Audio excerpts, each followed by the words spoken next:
Welcome to Surprise Surprise, the show that's always on the lookout for the good, the great and the giving. And tonight, some of those people are right here in the studio, so let's find them. So, I found a story here in a local newspaper about somebody that I'd like to meet, but I just need a bit of help here. What does it say about this person here? Can you just read that out to me? This person is courageous, inspirational and selfless. Oh, they sound nice. I wonder who that can be. Let's have a look. Oh, hang on a minute. It's you. Your headline news, Ravi. Come and join me and bring Jim with you. Come and join me.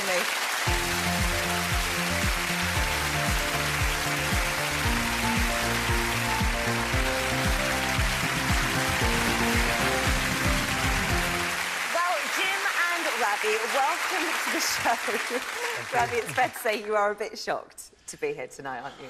Yes, indeed. Just a bit. Well, I can tell you that you are here because of Jim. Isn't that right, Jim? Yeah, afraid so, Ravi. Sorry about that. Tell us why.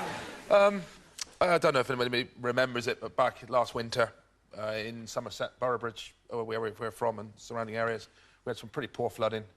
It was real bad. We were in a bit of a disaster zone. We run a local pub in Boroughbridge there. The phone was red hot, and I picked the phone up, chap on the end. I've seen you on the telly. I want to come and help you. I thought, here we go. Anyway, he said, what can I do to help you? And I said, look, we're in real trouble. Bring me some hand sanitizer. No worries, mate. Be there in the morning with a pallet of sanitizer. Right, so off I go. Didn't think any more about it. Anyway, in the morning, Sally said, Jim, you better look out the window. Don't know what you've done. There's an army of people outside. Well, when the village of Boroughbridge was hit by the floods, little did they know the cavalry was on their way. There's further warnings in force, 2 severe flood warnings, the highest level for the Environment Agency for the risk of flooding that is set to continue throughout the next 3 days. It was raining and raining, the river was higher and higher. And I said to Sally, I said, this is going to be the biggest flood we've seen here. Parts of southern England have seen the wettest... Once again, the clock is ticking as river levels rise. I've been here for 33 years and we've never seen anything like it. Underwater and under pressure, the pumps are working almost 24 hours. Doing all they can to defend their homes in their darkest hour. Very scary, frightening. We were just petrified we were going to lose everything that we worked for. We realised that we were in trouble. We were desperate for help. I first seen him, I went down walking along the riverbank to do the horses one morning. I truly thought they were tourists. It was like they got dropped in from somewhere, wasn't it? It was just all these men. They had enormous smiles on their faces and they simply said, we've come to help. Yep. They obviously had a great deal of knowledge and the leader was absolutely extraordinary. He was called Ravi and he just turned out to be a great guy. One of the most remarkable people I have ever met. The local authorities, I think, were doing as they could see their best, but they didn't really understand the sheer scale of the problem. It was a genuine disaster. I'm not a person who actually asks for help ever. I always work on my own. This time I got to the stage where I was begging for help. A pickup truck turned up outside. A chap got out and said, well, we're here to help. What do you want us to do? Ravi laid the sandbags about 2 metres away from the house, so it probably would have come in-house without the sandbags being laid, but as it was, it kept it away. We were straight stuck in helping to move some vehicles, moving debris, taking food out to people, clothing and blankets. They laid all the path along the back of the riverbank here, they put all the wood chip down. You know, they were just constantly on the go from morning to night, weren't they? With Ravi's organisation, it's just done. The local authority couldn't get us any more sand, so Ravi just got his credit card out and bought 20 tonnes of sand. Job done. They visited practically every single property that had a problem. They just worked and worked and worked, and they never stopped. Without the help of Ravi, without a doubt, we would have gone under. He saw a serious problem and a community in need, and that's all he needed. He just sees where the help needs to be put, and he puts the help where it should go. I'd like to say to Ravi a very big thank you. He helped us. Ravi was there for us, thank goodness. To actually come down to Somerset and to engage with the people, help the people, just a huge thank you. I don't think we'd have probably got through it without their help and their commitment, what they've done to the whole village, and everybody's grateful. So thank you, Ravi. Ravi needs to know that he's a superb person, and the whole of community of Boroughbridge and surrounding areas are indebted to him. I've never met anybody quite like Ravi before, ever. He's a true hero. You guys, man, you were crazy. I didn't know you set me up. Ravi, did you have any idea of the huge impact you had on the people of Boroughbridge? I went for one day. I remember the day very clearly, and I stayed a week. There's so much to do, and I've become very close to the people of Somerset. I'm a man of action. I don't do meetings. I don't sit around tables. I see what needs doing, and I do it. And with Boroughbridge, it's become very special. 15 years around the world doing relief work, and suddenly I find this huge, massive heart, full of love in Somerset, not far away from where we're based in Slough. Jim, this is quite unusual, isn't it, for somebody from a different town to just bowl on up and help Like I strangers? said, I've never met anybody like it before. I mean, this guy, he's genuine. He's not a stranger in our village anymore. No, absolutely. And Jim, Ravi is now an honorary member of the community. He most certainly is, yes. Yeah. He's a very popular member of our community. And any knees up we're having now, he always gets an invite. Well, Ravi's actions during the floods weren't the first time he's helped others in need. He's been travelling the world since 1999 after setting up his own relief team, Khalsa Aid. So, Ravi, why did you set that up?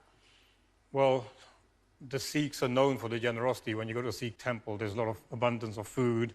Whatever you need, the Sikh Gurdwara, the temple has 4 doors, which means anybody from the 4 corners of the world can come for food, protection, shelter. So why not take that to the 4 corners of the world where it's needed? And a lot of charities, a lot of organizations, similar field, people are losing trust. So what we're saying is, join us. And Jim's been to Bosnia with me to see what we do. He was clearing a lot of a shelter for the homeless.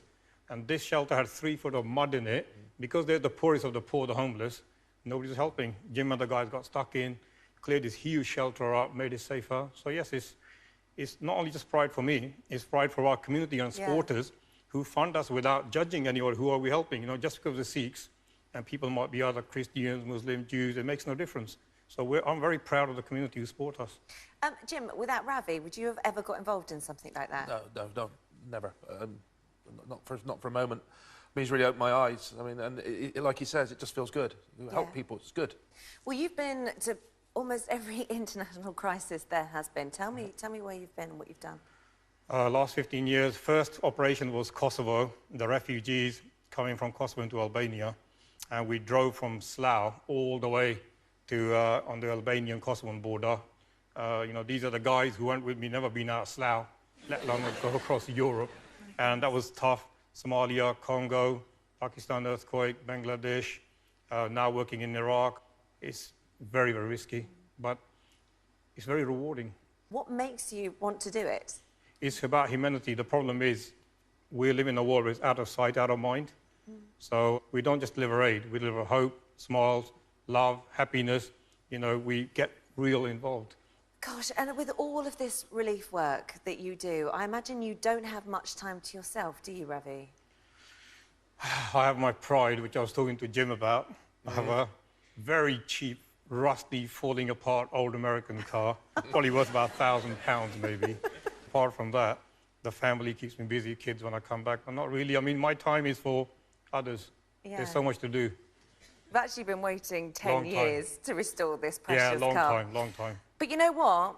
You don't have to wait a moment longer. Thanks to Car's Own Warehouse, your old rust bucket is now a little bit of grease lightning. This 1987 Camaro has been sat in Ravi's driveway for the last 10 years waiting to be restored, and there's clearly a lot to do. However, he's been too busy devoting his time to his aid work, so we thought we'd give him a bit of a helping hand. So it needs new wheels, brakes, interior, engine and gearbox mountings, roof, windscreen, the list is endless.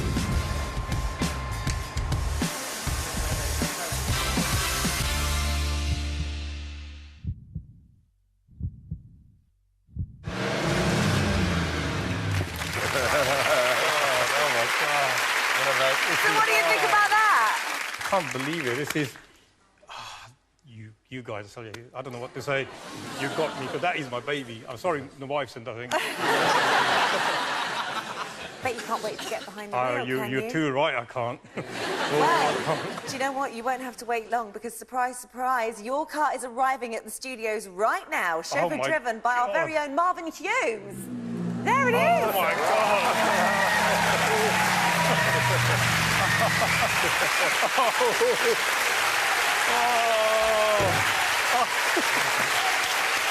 Oh, my goodness. That is looking pretty slick. I was going to take Jim out to dinner. Sorry, Jim, mate. I've got a more important day. Well, I think it's time to hand over the keys to Ravi's newly restored 1987 Camaro. Ladies and gentlemen, please welcome Marvin Hughes.